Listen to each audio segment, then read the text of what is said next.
Bien, amigos televidentes, tal y como habíamos prometido antes de irnos a la pausa, que en el segmento especial del programa de hoy, Coloquio Cultural, íbamos a tener como invitado al economista Alejandro Arredondo, que no es la primera vez que viene a este programa, pero que su conocimiento del área económica siempre es importante para nuestros televidentes. Bienvenido Arredondo al programa de hoy. Y hay muchos temas en términos económicos, especialmente los referentes a la crisis alimentaria que pueda producirse, el caso cómo podría afectar a la economía mundial, el caso de Rusia y Ucrania, ya no la guerra, sino la negativa de Rusia de seguir permitiendo la venta de alimentos que hacía Ucrania mediante un acuerdo, creo que se llamaba el Acuerdo del Mar Negro, no sé, pero es un acuerdo que se había hecho en el que las Naciones Unidas habían sido testigos, en el que Rusia había prometido no bombardear ni almacenamiento de granos, ni tampoco industria procesadora de alimentos en Ucrania. Ucrania es uno de los mayores exportadores de granos en el mundo. Y eso necesariamente en medio de una guerra, si los rusos persisten, eso va a incidir en los precios de muchos alimentos. También tenemos el caso de la nueva ley de amnistía fiscal, y el país ya ha tenido varias amnistías en esos términos, pero ver cómo entonces eso pudiera beneficiar a los pequeños empresarios, que son la mayoría en el país, porque son la gente que, y a los emprendedores, que bien esta semana había mucha queja de que emprendedores decían que lo que es el régimen fiscal y el Código de Trabajo le impedían desarrollarse porque no hay capítulo específico en ninguno de los dos códigos, ni en el Código Tributario ni en el Código de Trabajo, para ese sector de emprende pequeños negocios. Y créame que nosotros hemos sido víctimas de eso. Hemos emprendido ya 2 proyectos de negocio y los impuestos se han quedado en nuestro capital. Bienvenido Alejandro Arredondo. ¿Por qué parte de estos temas usted prefiere comenzar? Bueno, los dos temas son importantes. Bueno, ante todo, muchas gracias por la invitación, Torre, a su programa Coloquio Cultural y a su amable público que le sigue.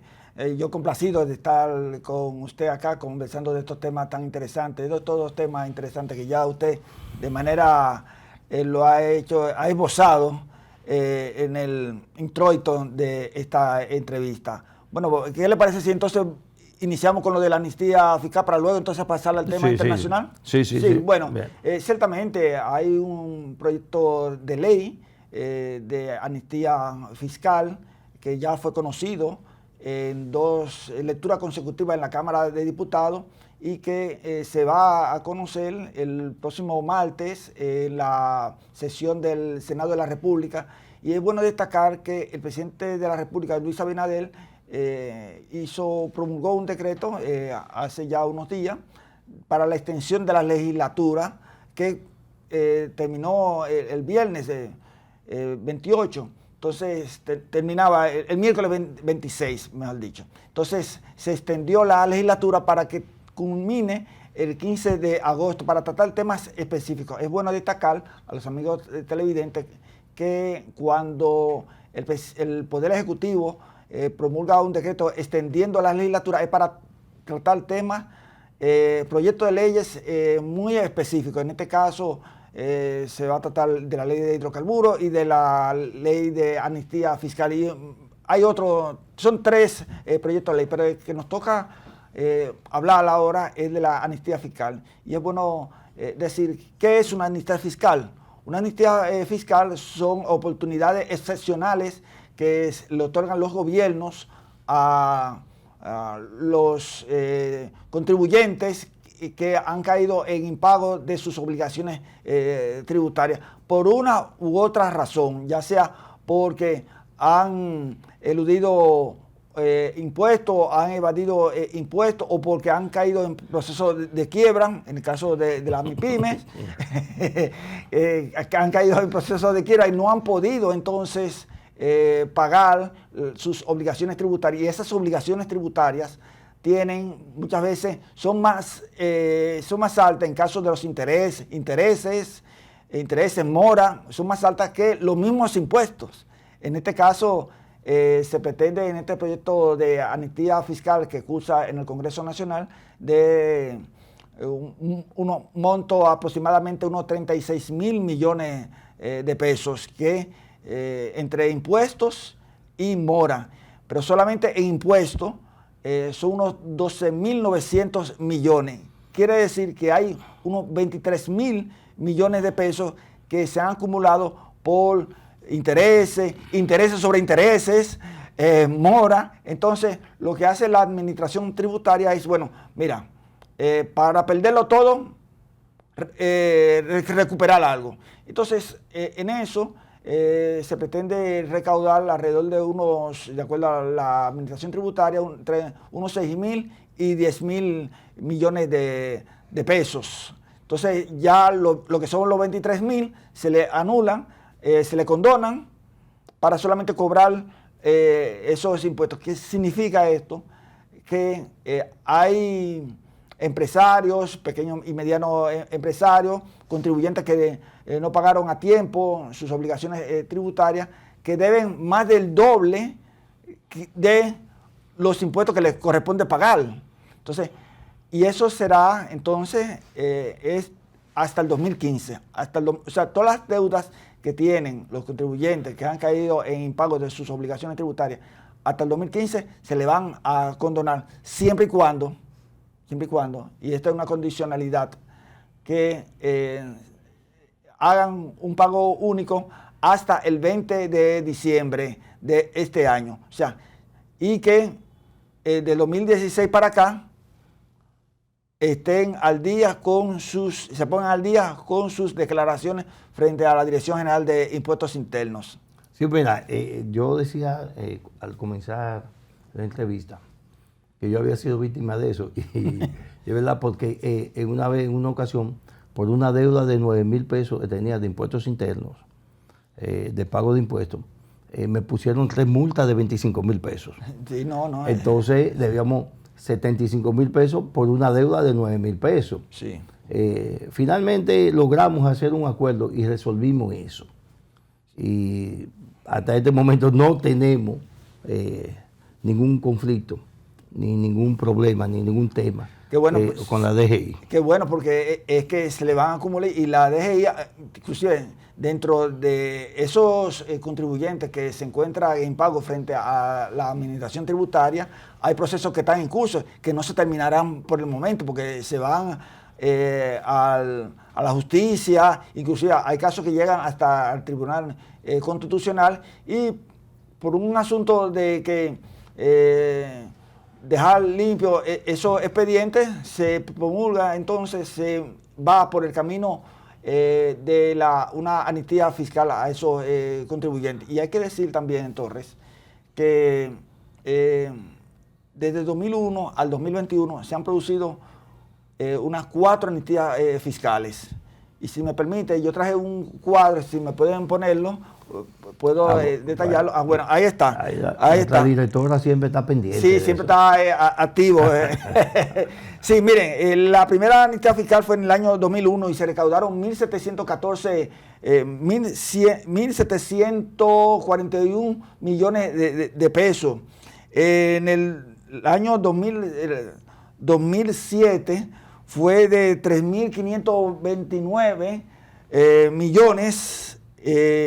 En el año 2012, que fue ese proyecto de ley que fue acompañado de una reforma tributaria. Recuerde que en el año 2011 hubo un déficit fiscal de alrededor de un 6%. Entonces, se tenían que recuperar unos recursos. Recuerde que en el 2012 asumió el gobierno Danilo Medina y se produjo antes ese déficit fiscal donde los gastos fueron mayores que los ingresos. Entonces, se hizo una reforma tributaria y conjuntamente con esa reforma tributaria se hizo una amnistía fiscal. Y esa amnistía fiscal duró 4 años. Y el caso más reciente es de la ley 4620, si me pueden colocar la imagen, la 4620, que fue la amnistía fiscal donde más se ha recuperado dinero para el fisco, que fue de unos 35.269 millones en menos tiempo. O sea, esa amnistía fiscal fue desde el 5 de marzo de 2020 al 30 de noviembre de 2021. Estamos hablando de año y medio, cuando las anteriores duraron más tiempo. La anterior, la del 2012, duró 4 años. 4 años, el 12 al 16. Sí, entonces esa que se hizo en el 2020 fue la de transparencia y revalorización patrimonial, que era realmente un mandato de la ley 155/17, que es del lavado de activos y prevención al terrorismo. Entonces ahí lo que surgió fue que muchos empresarios, políticos, declararon sus bienes, porque de lo contrario se le iba a estar sometiendo a la ley de lavado de activos, la 155/17. Entonces, tal vez esa fue una de las razones que la gente cuidándose. Eso va a pasar mucho con la ley de extinción de dominio. Sí. Porque hay gente que no podrá justificar sus bienes. Esa ley que debió entrar en vigencia hoy, y que, bueno, desde el punto de vista legal entra en vigencia hoy. Sí. Porque había un grupo de diputados que habían solicitado prorrogar su entrada en vigencia hasta febrero del año 2024, pero ese proyecto perimió ahí. Y esa ley tiene un problema de que no fueron, o sea, los reglamentos, no aprobaron los reglamentos de aplicación. Entonces, aunque es una ley, las autoridades no tienen un reglamento de aplicación. Pero me parece que el reglamento de la aplicación de la ley de extinción de dominio la hará la institución a la cual se le asigne administrar esa ley. Sí, pero si es una ley, tiene que ir al Congreso. Ah, sí, claro, lógicamente. Entonces claro. Ocurre que el Congreso no ha aprobado nada sobre eso. Entonces, las instituciones no tienen un mecanismo de ley para aplicarlo. O sea, la ley está ahí, pero no está. Sí. O sea, ese es un problema. O sea, está en una zona gris ahí. Con la Constitución tenemos un problema similar. Sí. Esta Constitución que se está aplicando ahora, la Constitución del 2010, sí. Señores, hay un paquete de leyes adjetivas que nunca se aprobaron. Sí. Y entonces es como si no tuviéramos esa Constitución. Y son muy importantes que esas leyes se aprueben, porque es que le da vida a la Constitución. Sí, entonces es una Constitución muerta. Sí. Y esa es la diferencia que tenemos nosotros con otros países, donde cuando se aprueba una Constitución, se aprueban en el mismo paquete o en paquete subsiguiente las leyes que van a permitir su aplicación. Sí. Entonces, eso mismo, y hablando, ya volviendo al tema original, que es el tema de amnistía fiscal.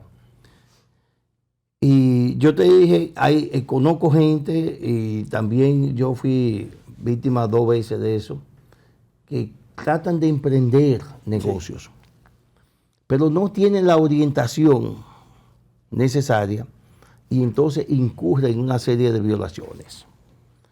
Un ejemplo, yo me enteré muy tarde, y de eso vamos a seguir después de la próxima pausa, que vamos a entrar ahora, y en breve volvemos con el tema y con nuestro invitado especial, Alejandro Arredondo, para explicar o que nos explique cómo es posible que muchas de esas pequeñas empresas, emprendedores, al desconocer la ley tributaria, entonces incurren en violaciones a la misma. Vamos a la pausa, señora directora, y retornamos en breve.